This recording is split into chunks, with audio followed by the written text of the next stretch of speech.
শ্রমিক নেতার বিরুদ্ধে দাদাগিরির অভিযোগ উঠছে। টাকা আত্মসাৎ করেছেন এই অভিযোগ উঠছে। ধর্মতলা থেকে নিউ টাউন আর বিমানবন্দরের মধ্যে 3টে রুটের সিংহভাগ বাস বন্ধ হয়ে গিয়েছে।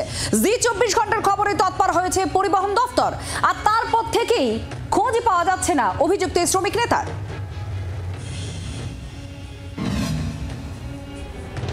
শহরের ব্যস্ত 3টে রুটে বাস বন্ধ, চরম দুর্ভোগে যাত্রীরা।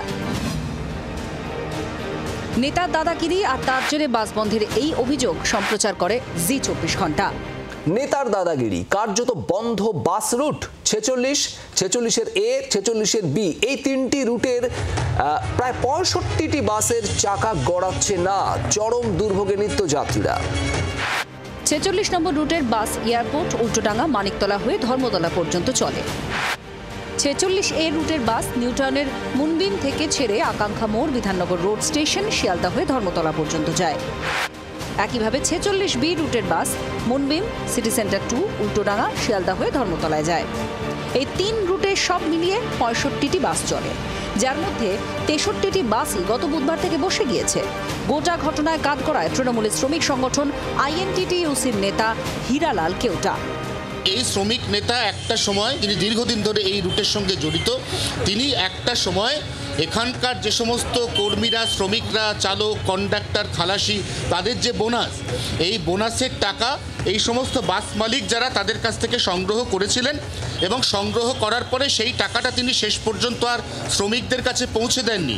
প্রায় 9 লক্ষ টাকা তিনি আত্মসাৎ করেছেন বলে এখনো পর্যন্ত অভিযোগ। এবং ঠিক সেই জায়গা থেকে যখন সেই অভিযোগের প্রতিবাদে তাকে রুট থেকে বহিষ্কার করে দেওয়া হয়, মাস 6 আগের ঘটনা, তারপর থেকেই ক্রমাগত হুমকি, শাসানি, বাস বন্ধ করে দেওয়ার বিভিন্ন রকম থ্রেট আসছিল।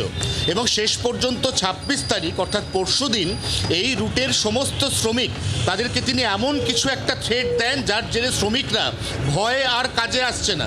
নানান ফেস্টিভ্যালের মাধ্যমে মালিকদেরকে হুমকির মাধ্যমে জোর যাবতী মাসিক চাঁদা তোলার মতন একটা অ্যামাউন্ট গ্রহণ করত।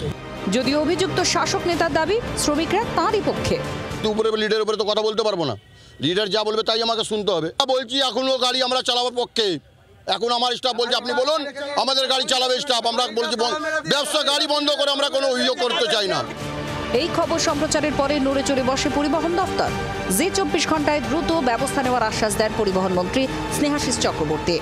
এই দাপট কোনো মতেই দল অনুমোদন করে না। আমি দলকে জানাচ্ছি, ইউনিয়ন নেতা কে আছে, কার এত বড় ক্ষমতা যাত্রী পরিষেবাকে এভাবে বিঘ্নিত করে। পরে নিউটাউনের আকাঙ্ক্ষা মোড়ের বাস ডিপোতে যান বিধাননগর কমিশনারেটের আধিকারিকরা। বাস মালিক এবং শ্রমিকদের সঙ্গে কথাও বলেন। ইতিমধ্যে আমরা প্রশাসনকে জানিয়েছি এবং পুলিশ প্রশাসন সঙ্গে সঙ্গে সক্রিয়ভাবে এটার বিরুদ্ধে অ্যাকশন নেওয়ার জন্য নেমেছে। জি 24 ঘন্টায় খবর দেখানোর পর সকালে মুখ খুলেছিলেন, কিন্তু বিকেল থেকে খোঁজ নেই হীরালালের। তবে পরিবহন দপ্তর জানিয়েছে শনিবার থেকেই রাস্তায় নামতে শুরু করবে 46 রুটের বাসগুলি। সোমবারের মধ্যে পরিষেবা সম্পূর্ণ স্বাভাবিক হবে বলে আশাবাদী পরিবহন দপ্তর। ক্যামেরায় অরিন্দমের সঙ্গে অয়নের রিপোর্ট, জি 24 ঘন্টা। বাংলার আওয়াজ, বাঙালির আবেগ, জি 24 ঘন্টা।